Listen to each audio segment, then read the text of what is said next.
Hello everyone. बहुत time बाद मौका मिला ग्राम विकास अधिकारी के साथियों के लिए कोई भी डेटा बनाने का। It took time, I am so sorry. Promise करके चली गई थी पर बहुत सारी जिम्मेदारियां थी जिनको निभाना था, बहुत सारी बीच में शादियां भी थी और XYZ बहुत सारे काम। Now I am here. आपकी बहुत सारी क्वेश्चंस थे, इनफैक्ट डिमांड थी कि ना गरीबी और बेरोजगारी पे और इनफैक्ट एक अकाल और सूखा पे बना दीजिए, उसका हमें डेटा कहीं मिल नहीं रहा है। तो आज मैंने कम से कम 15 से 20 तो वीडियोस देखे, बहुत सारे कंटेंट को रेफर किया इंटरनेट पे, स्टैटिस्टिक्स डिपार्टमेंट को देखा, आर्थिक समीक्षा को फिर से पढ़ा और उन सब का सार जो है वो अगली कुछ 15-20 स्लाइड्स में आपको नजर आएगा। ये मेरे ख्याल से कॉम्प्रिहेंसिव है, इससे बाहर क्वेश्चन बनने की संभावनाएं मैं कहूँगी काफी कम है, जीरो तो नहीं कह सकती। पर मैंने कोशिश की है कि मैं जहां जहां से जो भी मटेरियल मिल पाए उसको एक जगह इकट्ठा कर पाऊँ। उस आगे बढ़ने से पहले आप सभी ग्राम विकास अधिकारी की तैयारी करने वालों और इनफैक्ट भावी ग्राम विकास अधिकारियों से एक रिक्वेस्ट करना चाहती हूँ कि मैंने आर्थिक समीक्षा के 3 वीडियोस ऑलरेडी डाल रखे हैं, तो आप प्लीज उनको रेफर कर लीजिए। उनका लेटेस्ट PDF मैं आपके साथ शेयर कर लूंगी। दूसरा, करंट अफेयर्स का वीडियो डाल रखा है। तीसरा, मैंने मैथ्स के 4-5 वीडियो बना रखे हैं जिनमें बहुत ही स्टार्ट बेसिक लेवल से शुरू कर रखा है, परसेंटेज के क्वेश्चंस और जो इसके होते हैं सिंपल इंटरेस्ट और कंपाउंड इंटरेस्ट यानी साधारण ब्याज और चक्रवृद्धि ब्याज के प्रश्न, और वो मैंने सच्ची में हिंदी में पढ़ा रखा है। सो आई एम श्योर आपको उससे हेल्प मिलेगी। मैंने अनुपात समानुपात भी पढ़ा रखा है। आपकी सहूलियत के लिए मैं ऐसा काम कर सकती हूँ कि उन सभी के लिंक इस वीडियो के डिस्क्रिप्शन में डाल दूंगी, और आप कहें तो ग्राम विकास अधिकारी नाम से एक प्लेलिस्ट बना रखी है, उनमें भी उन वीडियोस का लिंक डाल देती हूँ। आप उनको देखोगे तो सर्टेनली आपको हेल्प मिलेगी। एक बीच में दीपेश सर ने मेरी हेल्प की थी, उन्होंने 2 वीडियोस बनाए थे बजट पे, उनका जो PDF है वो भी मैं आपके साथ शेयर कर लूंगी। इनफैक्ट उनको बोल दूंगी कि ना वो हैंड रिटन नोट्स प्रोवाइड कर दें बजट की समरी का, तो उससे भी आपको हेल्प मिलने वाली है। आपको अधरजूल में नहीं छोड़ूंगी। आपके सफलता की साथी बनने के लिए मुझे बहुत खुशी होगी। ये प्रीलिम्स एग्जामिनेशन है, इसको अच्छे से पास कीजिए, मेंस तक भी साथ बने रहेंगे। इवन अगर मेरी ज्वाइनिंग भी आ जाती है तो भी हम साथ बने रहेंगे। तो चलो अभी और ज्यादा बात ना करके सीधे स्टार्ट करते हैं।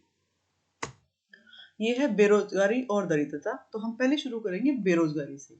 बेरोजगारी की डेफिनेशन बहुत इंपॉर्टेंट रोल प्ले करती है। बेरोजगारी की परिभाषा ये है कि काम करने का इच्छुक व्यक्ति जिसके पास दक्षता भी है, क्षमता भी है, और उसको यदि काम नहीं मिले, उसकी उम्र हो 15 से 64 वर्ष के बीच में। 15 से नीचे क्यों नहीं, क्योंकि हम जानते हैं 14 वर्ष तक के बच्चों से काम करवाना तो वैसे हम जानते हैं बाल श्रम कहलाता है।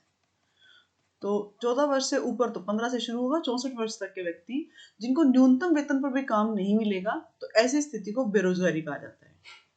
2011 की जनगणना के अनुसार राजस्थान राज्य में काम करने वाले व्यक्ति यानी कार्यशील जनसंख्या का अनुपात था 43.60%, और जबकि यही अनुपात पूरे भारत में कितना था, 39.79%।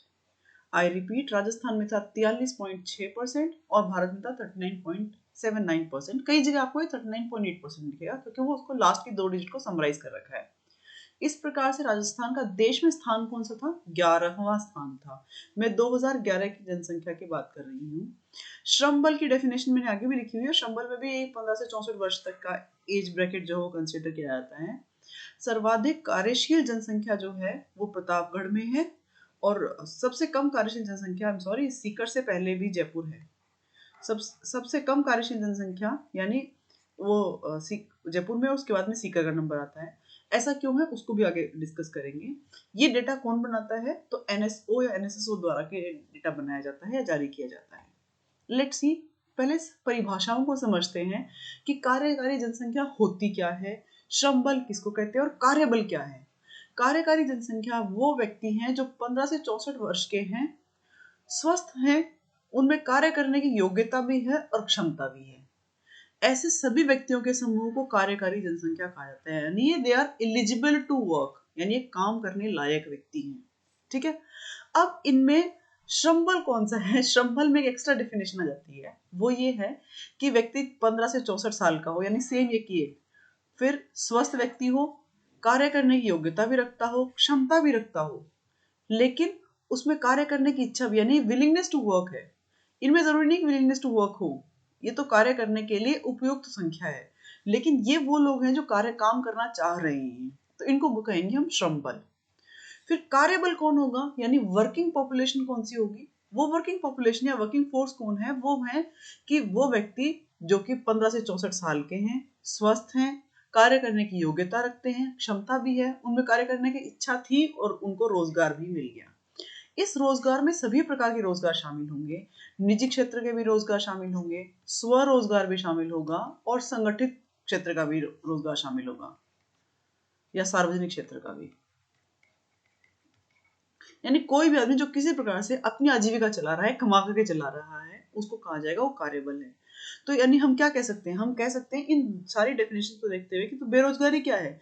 बेरोजगारी वो है कि पूरे श्रम बल में से कार्यबल हटा दो, यानी वो व्यक्ति जो कि काम करना चाहते हैं, 15 से 64 साल के हैं, स्वस्थ हैं, काम करने में योग्यता और दक्षता दोनों है, फिर भी वो उस कार्यबल में शामिल नहीं है, यानी उनको काम नहीं मिला है, नहीं मिला है, तो वो लोग बेरोजगार हैं। अब वापस इधर आता है, बेरोजगारी की परिभाषा क्या है। ये सेम वही बात, 15 से 64 साल के व्यक्ति जो स्वस्थ हैं, योग्य हैं, क्षमता है, इच्छा भी है, लेकिन फिर भी उनको न्यूनतम वेतन पर भी रोजगार नहीं मिल पाता है, वो व्यक्ति कहलाते हैं बेरोजगार या बेरोजगारी की परिभाषा में शामिल होते हैं।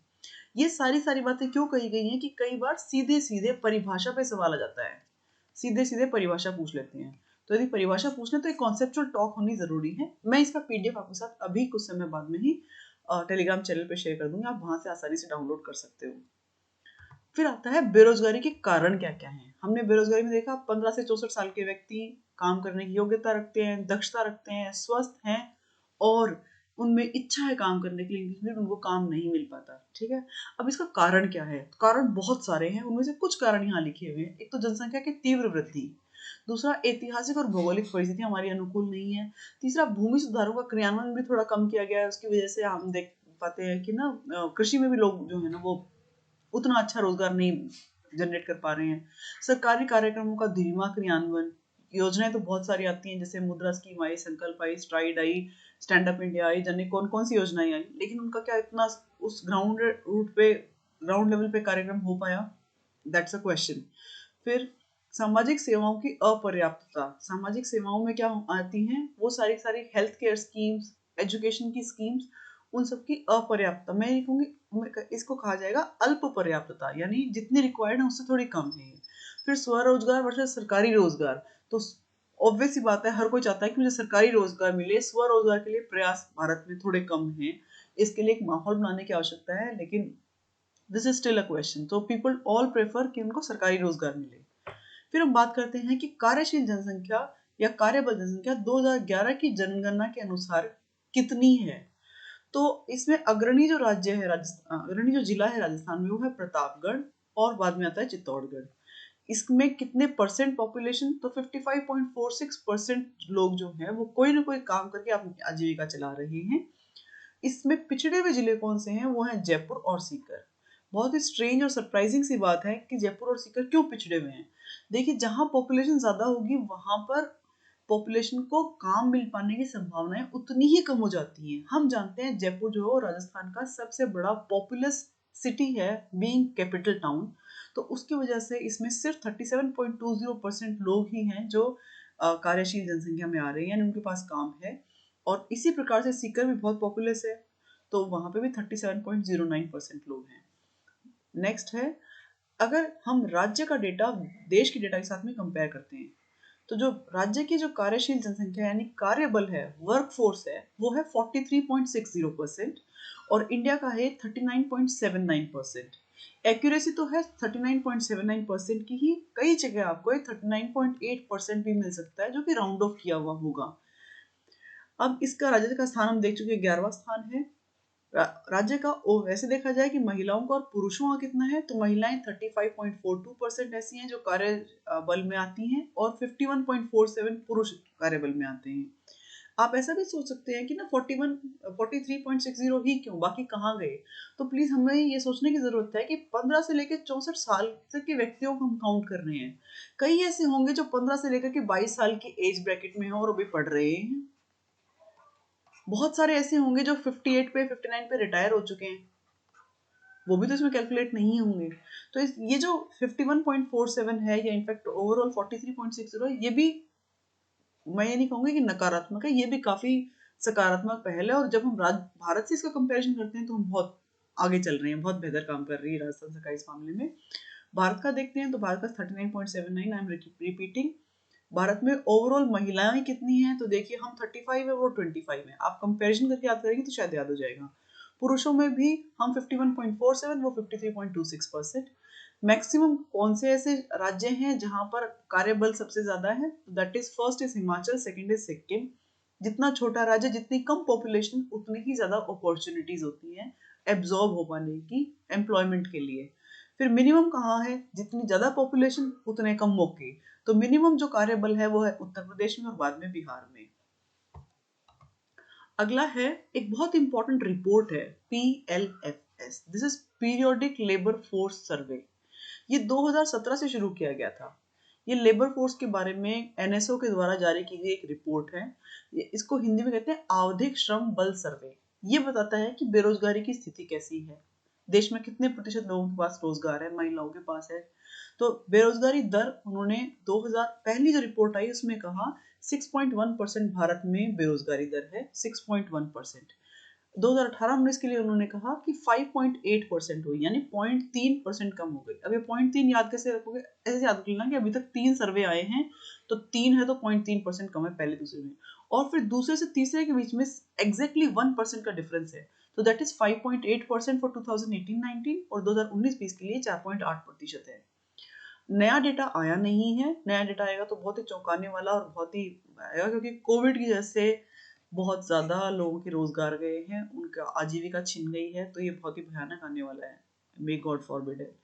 फिर है LFPR। ये LFPR क्या है? श्रम बल भागीदारी अनुपात, यानी कितने लोग ऐसे हैं जो श्रम बल का हिस्सा हैं, और वो एक मतलब उनकी जो काउंटिंग है वो भारत की GDP में यानी इकोनॉमिक में एम्ब्रेला के अंदर आ जाते हैं। That is 40.1%।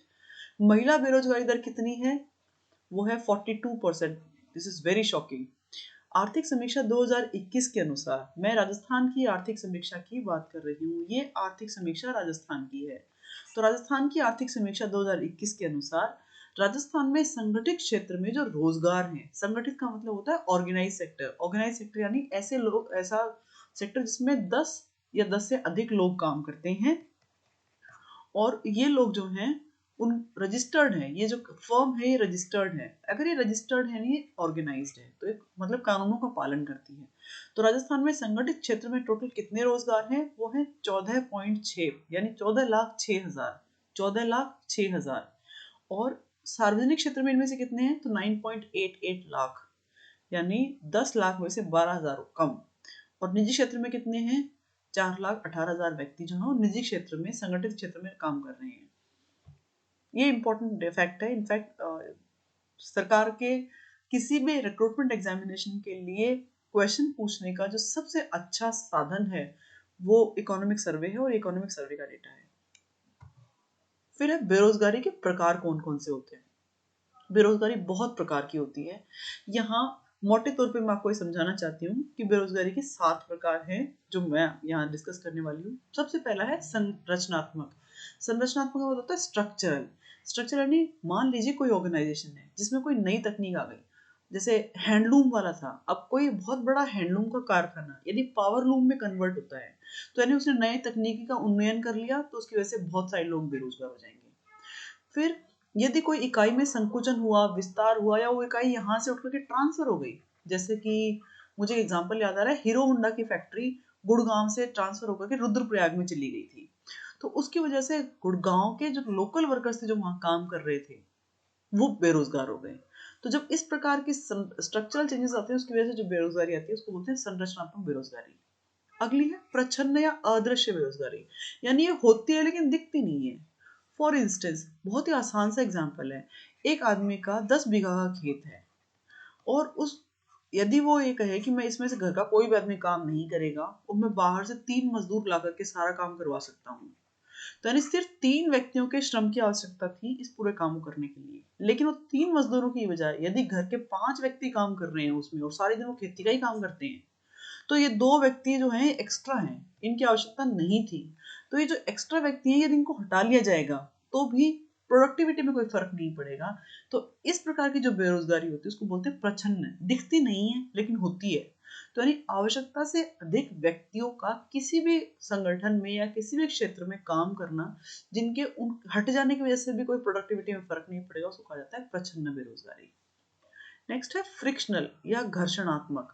अब घर्षण कब होता है? घर्षण तब होता है जब कोई टसल होती है, यानी कोई मुश्किल होती है। मुश्किल क्या है? जब बाजार की दशाओं में परिवर्तन हो जाए, नए रोजगार की तलाश में आप मौजूदा काम को छोड़ दें, किसी उद्योग की मांग अचानक कम हो जाए। तो ये जो ऐसे काम होते हैं, ऐसे कामों के कारण जो बेरोजगारी पैदा होती है, उसको कहते हैं फ्रिक्शनल बेरोजगारी। ये बहुत लंबे समय तक नहीं रहती, ये स्वतः समाप्त हो जाती है, क्योंकि जो लोग स्किल्ड हैं वो अपना एक नया काम ढूंढ लेंगे। और ये अक्सर कहाँ मिलती है? विकसित देशों के अंदर मिलती है। फिर है मौसमी बेरोजगारी। मौसमी बेरोजगारी का मतलब, जैसे आपने ना जो गांव से लोग बिलोंग करते हैं, वो देखते हैं कि प्याज खोदने वाले जो बंजारे आते हैं प्याज खोदने के लिए, जो लोग भी खेतों में काम करने वाले मजदूर आते हैं, वो कुछ 2 महीनों के लिए ही काम करते हैं।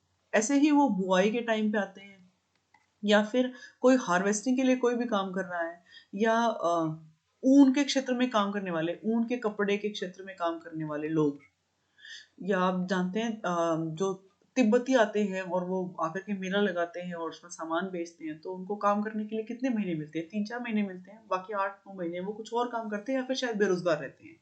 तो इस प्रकार की जो बेरोजगारी है उसको मौसमी बेरोजगारी कहा जाता है। अल्प रोजगार या जरूरत से या क्षमता से कम काम करना, उसको कहा जाता है अल्प रोजगार। यानी आप अवेलेबल तो हैं पूरे 10 घंटे काम करने के लिए, 8 घंटे काम करने के लिए, लेकिन आपको सिर्फ हाफ डे के लिए कोई आदमी बुलाए कि मेरे को ज्यादा काम नहीं है, तो सिर्फ आधे घंटे के लिए आ जा, आधे दिन के लिए आ जा, और आधे दिन के लिए मैं तेरे को आधी, तो वो ना तो पूरे दिन का काम करने लायक रहा, ना वो उसको पूरी सफिशिएंट सैलरी मिल पाती। तो इस प्रकार की बेरोजगारी को भी अल्प रोजगार या बेरोजगारी के अंदर कंसिडर किया जाता है।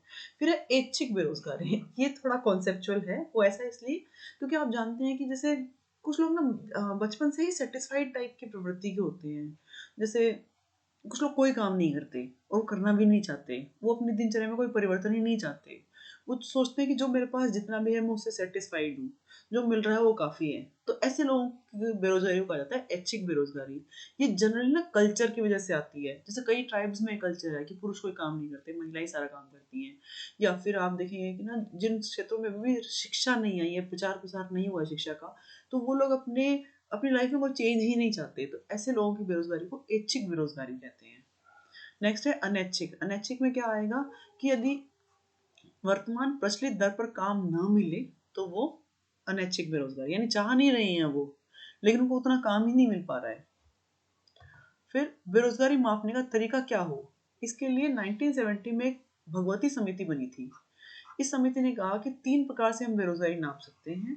एक तो होगी दीर्घकालिक बेरोजगारी, यानी लंबे टाइम के लिए, तो जनरली इसको सालाना बेरोजगारी भी कहते हैं। सालाना बेरोजगारी। और ये इसका पैमाना क्या है कि यदि 273 से अधिक दिनों के लिए किसी व्यक्ति को साल में काम नहीं मिलता, तो ये कहेंगे पूरी साल ही वो बेरोजगार रहा बेचारा। तो दीर्घकालिक बेरोजगारी है। साप्ताहिक बेरोजगारी इसका अगला पार्ट है। इसमें क्या है कि यदि सप्ताह में एक दिन में 8 घंटे का काम भी नहीं मिलता, तो इसका मतलब आदमी पूरे सप्ताह खाली था, तो उसको कहा जाएगा साप्ताहिक बेरोजगारी। फिर दैनिक बेरोजगारी में क्या है? दिन भर में 4 घंटे का काम भी नहीं मिले, तो वो दैनिक बेरोजगारी है। अब बेरोजगारी को हम कई बार पढ़ते हैं ना, कुचक्र है। वो क्या है कि आदमी जब बेरोजगार होता है तो वो गरीब होता है। मोस्ट ऑफ द केसेस में, I am not saying for those who are born with I mean silver spoon in their mouth, यानी जो अमीर घरों में पैदा हुए हैं, जिनके पास ठीक ठाक है, मैं उनकी बातें नहीं कर रही हूँ। मैं साधारण आदमी की बात कर रही हूँ कि साधारण आदमी जो बेरोजगार है, तो वो उसकी स्थिति थोड़ी गरीबी वाली होगी। तो जो आदमी गरीब, बेरोजगारी की वजह से गरीबी होती है, और गरीबी की वजह से आदमी को शिक्षा के अवसर कम मिलते हैं, पोषण का स्तर कमजोर होता है, और इसकी वजह से वो फिर से बेरोजगार रह जाता है।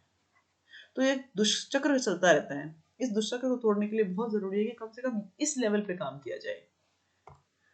आगे चलते हैं, दरिद्रता के कारण क्या है। पहले तो मतलब ये समझिए कि दरिद्रता है क्या। मैं चाहूंगी कि आपको जब भी समय मिले, अभी तो नहीं, अभी तो आपका एग्जाम है, लेकिन आप जब दरिद्रता को डिटेल में पढ़ना चाहें, तो एनसीईआरटी के क्लास 9 चैप्टर में, इकोनॉमिक्स चैप्टर में लिखा हुआ है कि दरिद्रता वो स्थिति है जब कोई व्यक्ति बीमार होने के बावजूद पैसे न होने के कारण इलाज नहीं करवा पाता, अपने बच्चों को अच्छी स्कूल नहीं भेज पाता, या फिर खाने के लिए भी वो जो है बहुत सारी चीजें छोड़ देता है, यानी खाने तक उसकी पहुंच नहीं हो पाती। शिक्षा के अच्छे अवसरों तक उसकी पहुंच नहीं हो पाती, तो इनको बोलते हैं ये स्थिति जो दरिद्रता की स्थिति है। हालांकि वो बच्चों को समझाने के लिए काफी अच्छा है, लेकिन वो कॉन्सेप्ट वाइज बहुत बढ़िया लिखा हुआ था। दरिद्रता के कारण क्या है? दरिद्रता वैसे भी है सापेक्षिक होती है। जैसे ऐसा मतलब मान लीजिए आप लाखों रुपए सैलरी कमा रहे हैं महीने की, लेकिन यदि एक आपके सामने बिजनेस टाइकून हो तो उनके सामने आप गरीबी हैं, तो गरीबी और अमीरी जो हो वो सापेक्षिक होती है मोस्ट ऑफ द टाइम्स।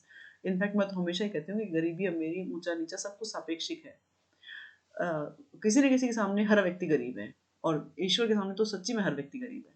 तो दरिद्रता के कारण क्या है? जनसंख्या में तीव्र वृद्धि, आर्थिक विकास की धीमी गति, रोजगार के कार्यक्रमों में व्यापक भ्रष्टाचार, बेरोजगारी, निम्न शिक्षा या स्किल्स का स्तर, जिसकी वजह से उनको रोजगार नहीं मिल पाता, रोजगार नहीं मिलता तो गरीब हो जाते हैं। फिर है प्राकृतिक संसाधनों का राजस्थान में अभाव, कीमतों में तीव्र वृद्धि की प्रवृत्ति, उत्पादन इकाइयों का अभाव, पूंजी का असमान वितरण और भौगोलिक और सांस्कृतिक कारण। I think these are self-explanatory, nothing to talk about them. Let's go for the next. ये है गरीबी निर्धनता, जिसमें एफ ए ओ का हेडक्वार्टर्स है रोम इटली में। ये है फूड एंड एग्रीकल्चर ऑर्गेनाइजेशन, यानी हिंदी में खाद्य एवं कृषि संगठन। ये क्या है? यूनाइटेड नेशंस का एक पार्ट है। इसके निदेशक लॉर्ड बॉयड ओर ने कहा कि 2300 कैलोरी पर डे या उससे कम उपभोग करने वाले व्यक्ति को दरिद्र कहना चाहिए। दरिद्रता के प्रकार कितने हैं? सापेक्षिक दरिद्रता और निरपेक्ष दरिद्रता। सापेक्षिक में तो क्या होगा? प्रति व्यक्ति के आय के हिसाब से गणना करेंगे, या आय के स्तर में जो असमानता है उस हिसाब से हम कहेंगे कि आदमी गरीब है या अमीर है। और निरपेक्ष में हम कहेंगे कि कैलोरी उपभोग, कितना कैलोरी उपभोग व्यक्ति करता है उसके हिसाब से, या फिर फिक्स्ड एक्सपेंडिचर या फिक्स्ड स्पेंडिंग पर डे, उसके हिसाब से हम कहेंगे कि व्यक्ति गरीब है। भारत में दरिद्रता को मापने के दो आधार हैं, प्रति व्यक्ति आय के हिसाब से और न्यूनतम कैलोरी उपभोग के हिसाब से। यदि कोई व्यक्ति प्रति व्यक्ति आय, वैसे इट वाज $1947 और 1.41 लाख रुपीस। हम न्यूनतम कैलोरी के हिसाब से कहते हैं कि ग्रामीण क्षेत्र में यदि कोई व्यक्ति 2400 कैलोरी प्रतिदिन जो है उसका उपभोग है, और शहरी क्षेत्र में यदि 2100 कैलोरी पर डे उसका उपभोग है, तो व्यक्ति गरीब नहीं, यानी उससे नीचे वाले गरीब होंगे। गरीबी की रेखा का मापन एक तरीके से दिया गया है। अब देखते हैं इसके लिए प्रमुख समितियां, उसी से हम डिसाइड कर पाएंगे कि इनफैक्ट इसे क्वेश्चन बनने की संभावना ही बहुत बड़ी है कि निम्नलिखित का सुमेलन कीजिए, या तेंदुलकर समिति के बारे में कौन से कथन सत्य नहीं है, XYZ टाइप्स, है ना। तो पहली समिति थी TD लकड़वाला समिति, ये 1989 में बनी। इन्होंने क्या कहा कि यूनिफॉर्म रेफरेंस पीरियड के हिसाब से आपको बिलो पॉवर्टी लाइन की कैलकुलेशन करनी चाहिए। तो करते क्या थे? सिंपल सी बात है, वो 30 दिन में पूछ लेते थे आपने कितना पैसा खर्च किया, 30 दिनों में कितना पैसा खर्च किया, उसके हिसाब से गणना की जाती थी। अब सुरेश तेंदुलकर समिति बनाई गई 2005 में। इन्होंने कहा कि भाई 30 दिन में खाने पे कितना पैसा खर्च किया, सिर्फ यही क्यों पूछते हो? ऐसा करो, मिक्स करो, 30 दिन का तो पूछो ही पूछो, और 5 ऐसे आइटम्स जो कि आप नॉन रेकरिंग है, मतलब साल में एक बार जिनमें खर्च करते हो, या इनफैक्ट जिनकी पीरियोडिसिटी यानी उनके पुनरावृत्ति होने का समय जो 1 महीना नहीं उससे अधिक है, उनको भी पूछो। तो वो क्या थे? जैसे स्वास्थ्य पे, शिक्षा पे, कपड़ों पे, ड्यूरेबल आइटम्स पे आपने क्या क्या खर्च किया, तो उनको भी कंसिडर करोगे तो आपका एक मिक्स्ड मॉडल बन जाएगा। तो it was MRP, mixed reference period model. इसमें ऊपर वाले के साथ में एक्स्ट्रा आइटम्स पूछे गए जो कि साल में एक बार स्पेंड करने होते हैं, वैसे टाइप। जैसे बच्चों की फीस एक बार जमा करा दी, नॉट एवरीबडी गेट्स इल, यानी हर आदमी बीमार नहीं होता हर महीने, तो साल भर में शायद कोई बीमार हुआ, उस पर कितना खर्च किया, तो उस हिसाब से सुरेश तेंदुलकर समिति की रिकमेंडेशन थी। रंगराजन समिति बहुत इंपॉर्टेंट है, क्योंकि रंगराजन समिति की रिकमेंडेशन को कहीं ना कहीं आज भी हम लोग मान रहे हैं। ये 2012 में बनाई गई। इन्होंने क्या कहा? MRP मॉडल में एक एक्स्ट्रा M जोड़ दिया। ये मॉडल कहता है कि आप इतना लंबा मत सोचो, मॉडिफाइड कर दिया इन्होंने कि 30 दिन का याद रखना बहुत मुश्किल होता है कि आदमी ने खाने में क्या क्या खर्च किया। हर 7 दिन से हिसाब लगवा लो उसका, तो 7 दिन में कितना खर्चा किया है आपने, इसकी पीरियोडिसिटी को चेंज कर दिया है। 7 दिन के खर्चे का हिसाब यदि रखा है, पूछा जाएगा, तो उसको रिकॉल करना आसान होता है, तो रिकॉल पीरियड को कम करके 7 दिन कर दिया गया। इस पे बेस्ड मॉडल था। रंगराजन सर ने ना दो तरीके का मॉडल दिया। उन्होंने कहा कि कैलोरी पे भी बात करो और पर डे की स्पेंडिंग पे भी बात करो। उन्होंने ग्रामीण क्षेत्रों के लिए कहा कि यदि ग्राम में रहने वाला व्यक्ति लगभग 32 रुपए प्रतिदिन खर्च करता है तो उसे गरीब नहीं कहा जाएगा। इसी प्रकार से उसी व्यक्ति के लिए ये कहा कि यदि वह कैलोरी कंजम्पशन उसका 2155 कैलोरीज है, ग्रामीण क्षेत्र में रहने वाला व्यक्ति 2155 कैलोरीज पर डे कंजम्पशन है, तो उस व्यक्ति को गरीब नहीं कहेंगे। इसी प्रकार से शहरी क्षेत्र में रहने वाला व्यक्ति यदि 47 रुपीज पर डे पर व्यक्ति स्पेंडिंग है तो वो गरीब नहीं है। और उसकी ये मंथली तो 30 से 31 से मल्टीप्लाई करके नंबर्स लिखे हुए हैं। उसके लिए जो कैलोरी का नंबर है वो है 2090, यानी 2090 कैलोरी यदि वो कंज्यूम करता है तो वो गरीब नहीं है। ये रंगराजन सर की रिकमेंडेशंस थी। इसकी समिति के हिसाब से बहुत इंपॉर्टेंट आउटकम्स आए थे और आउटकम्स को हम सबको याद करना चाहिए जो एग्जाम देने जा रहे हैं। इनफैक्ट उन्होंने ये भी कहा था कि 1 out of 3 is below poverty line in India, यानी हर 3 में से एक आदमी गरीब है। तो वो ऐसा उन्होंने क्यों कहा? क्योंकि उनके रिपोर्ट के हिसाब से भारत में जो गरीबी थी उस समय दैट वाज 29.5%, यानी ऑलमोस्ट 30%। 30% का मतलब 10 में से 3, वो एक बात हो गई, ऑलमोस्ट 3 में से 1। तो हर तीसरा व्यक्ति 10 में से जो है वो गरीब था उनके हिसाब से, उनकी कैलकुलेशन के हिसाब से। फिर वर्ष 2009-10 से 2011-12 के बीच में, ये वही पीरियड है जो सर की रिपोर्ट के साथ में था, राज्य में भारत की तुलना से राज्य में निर्धनता का अनुपात कम हुआ है। याद रखिएगा, कम हुआ है। कितना कम हुआ? शहरी में तो 9.2% घटा, लेकिन ग्रामीण में 11.3% बढ़ गया, बट ओवरऑल घटा था। अब बात करते हैं रंगराजन समिति हमारे राज्य के लिए स्पेसिफिक सिफारिशें उनकी। उन्होंने कहा कि ग्रामीण क्षेत्र में जो व्यक्ति 1035.97 रुपीज कमा रहे हैं वो व्यक्ति गरीब नहीं है। और ऐसे कितने लोग थे राजस्थान में? राजस्थान में बिलो पॉवर्टी लाइन लोग थे 31.9%, which is very big number. 31.9% लोग गरीब थे। रंगराजन समिति की रिपोर्ट फॉर राजस्थान। शहरी क्षेत्र के 38.5% लोग बिलो पॉवर्टी लाइन में आते हैं रंगराजन सर की रिकमेंडेशंस के अनुसार।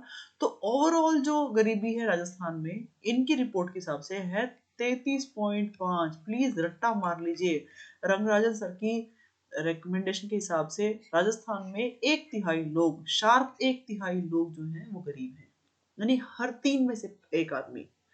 अब बात करते हैं इसके बाद में भी कुछ बना क्या। हाँ, एक कमेटी और बनी थी, वो श्री अरविंद पनगड़िया के नेतृत्व में बनी थी।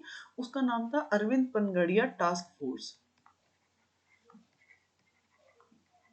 पनगड़िया टास्क फोर्स, उसकी रिकमेंडेशन मानी भी नहीं गई और in fact I am not sure कि दे आर इन प्लेस और not, but yes, a committee was formed, a task force was formed. Let's see next. योजनाएं कौन कौन सी हैं निर्धनता निवारण हेतु? तो निर्धनता निवारण के लिए बहुत सारी योजनाएं हैं। मैं यहाँ इनके नाम ही लिख रही हूँ खाली, आप डिटेल में पढ़ना चाहें तो आपके पास कोई ना कोई बुक होगी, गाइड होगी जिसके अंदर सरकार की सारी योजनाएं मेंशन है। स्टिल नहीं हो तो बता देना, मैं इसका पीडीएफ डाल दूंगी। Empower scheme, that is mitigating poverty in western Rajasthan, यानी पश्चिमी राजस्थान में गरीबी शमन योजना, ये इफाड के नेतृत्व से चल रही थी, इफाड के सहयोग से चल रही थी। फिर है महिला स्वयं सिद्धा योजना, ये सेल्फ हेल्प ग्रुप्स के लिए थी। फिर इंदिरा गांधी शहरी क्रेडिट गारंटी योजना, ये भी कोविड के टाइम पे ही आई है, 50,000 रुपए तक का लोन दे देगी सरकार बिना रहन के। मनरेगा, इसको तो मतलब ये तो रामबाण साबित हुई है हर एक क्राइसिस के टाइम पे। तो MNREGA is a very important scheme and ये तो आपको याद होगी आई एम श्योर। अक्षत कलेवा योजना, पीडीएस डिस्ट्रीब्यूशन यानी सार्वजनिक वितरण प्रणाली, जिसमें हम कहते हैं ना कि लोगों को फ्री में अनाज मिलेगा, वो वाली स्कीम। उज्ज्वला योजना, जिसमें सिलेंडर्स फ्री दिए, कनेक्शन, गैस कनेक्शन फ्री दिए गए थे, सब्सिडाइज सिलेंडर्स दिए गए थे। भामाशाह रोजगार सृजन योजना, राष्ट्रीय योजना, प्रधानमंत्री Awas Yojana, Amrita self help group पुरस्कार योजना, integrated rural development program which is IRDP, probably पहला प्रोग्राम था पॉवर्टी मिटिगेशन के लिए। फिर है योजनाएं जो रोजगार हेतु चलाई गई। हम जानते हैं कि रोजगार नहीं, बेरोजगारी, बेरोजगारी और गरीबी एक दूसरे की बहन होती हैं, साथ साथ चलती हैं हमेशा। तो एक को खत्म करो दूसरी खत्म हो जाएगी, इसको खत्म कर दो ये खत्म हो जाएगी, इसको खत्म कर दो ये खत्म हो जाएगी। तो जो योजनाएं रोजगार के लिए हैं आप उनको बड़े क्वेश्चन के लिए अगर कभी करें तो आप उनको गरीबी शमन के लिए भी याद कर सकते हैं। बेरोजगारी भत्ता योजना, युवा संबल योजना जिसमें मुख्यमंत्री जी ने स्टार्ट की थी 2019 में, और इसमें शायद अभी 4000 और 4500 रुपीज दिए जा रहे हैं for all men who are below 35 years of age और उनकी जॉब नहीं लगी अभी, रजिस्टर्ड है। And this is for women and एलबी जो स्पेशली नेबल्ड लोग हैं उनके लिए। फिर राजस्थान कौशल पोर्टल योजना जिसके अंदर स्किल की मैपिंग और एम्प्लॉयर्स की डिटेल्स दी गई है। फिर मॉडल करियर सेंटर्स, फिर RSLDC जो है राजस्थान कौशल एवं आजीविका विकास निगम, इसके अंदर चलने वाले सारे प्रोग्राम्स। फिर स्वरोजगार आधारित कौशल शिक्षा महाअभियान यानी सक्षम। फिर रोजगार आधारित जन कौशल विकास कार्यक्रम, प्रधानमंत्री कौशल विकास योजना, skill acquisition and knowledge awareness for livelihood promotion, इसका नाम है संकल्प, ये केंद्र सरकार की योजना है। और ये एक बहुत ही इम्पोर्टेंट मुझे लगा, मैंने आर्थिक समीक्षा पढ़ रही थी कि इससे संबंधित, श्रम से संबंधित या इनफैक्ट रोजगार से संबंधित क्या खास दिया गया है। तो ये एक सेक्शन था जो बहुत अच्छा था। कौशलपूर्ण राजस्थान के दृष्टिकोण को प्राप्त करने के लिए कुछ नवाचार किए गए हैं। ये नवाचार शायद पूछे जा सकते हैं। तो था रिक्रूट ट्रेन डिप्लॉय, फिर प्रत्यक्ष मनोनयन प्रक्रिया, भिक्षावृत्ति में लिप्त लोगों को मुख्य धारा में लागू करने हेतु विशेष योजनाएं। ये तो मेरे ख्याल से सभी को देखना चाहिए, सभी को पढ़ना चाहिए, सरकार का बहुत ही शानदार कदम था। फिर राष्ट्रीय पिछड़ा वर्ग वित्त विकास निगम, जल जीवन मिशन के अंतर्गत प्लम्बर, इलेक्ट्रीशियन, फिटर हेतु कौशल प्रशिक्षण। तो ये वो सारे कार्यक्रम हैं जो सरकार ने कौशल का विकास के लिए, इनफैक्ट इनडायरेक्टली बेरोजगारी की समस्या को दूर करने के लिए नवाचार किए हैं। और ये हमारे आर्थिक समीक्षा 2021 में वर्णित थे, इसलिए मैंने इनको यहाँ डिस्कस नहीं किया, आपको सिर्फ हेडलाइंस बताई हैं। मैं ये PDF आपके साथ शेयर कर लेती हूँ, आप इसको पढ़ लीजिएगा, इससे आपको आई एम श्योर हेल्प मिलेगी। इस वीडियो को बनाने के लिए लिटरली मैंने बहुत हार्ड वर्क किया है एंड आई एम श्योर आपको इससे पक्का हेल्प मिलेगा। ये एक कॉम्प्रिहेंसिव व्यू दे रहा है आपको राजस्थान में, इनफैक्ट इंडिया लेवल पे भी गरीबी और बेरोजगारी का। तो विद दिस ये टॉपिक कंप्लीट होता है। कल या परसों में एक वीडियो और बनाऊंगी आपके लिए, जिसमें मैंने कहा था कि इनफैक्ट आपकी रिक्वेस्ट थी, आपको चाहिए था वीडियो अकाल और सूखे पर। तो ढूंढती हूँ कहाँ से क्या मिलता है।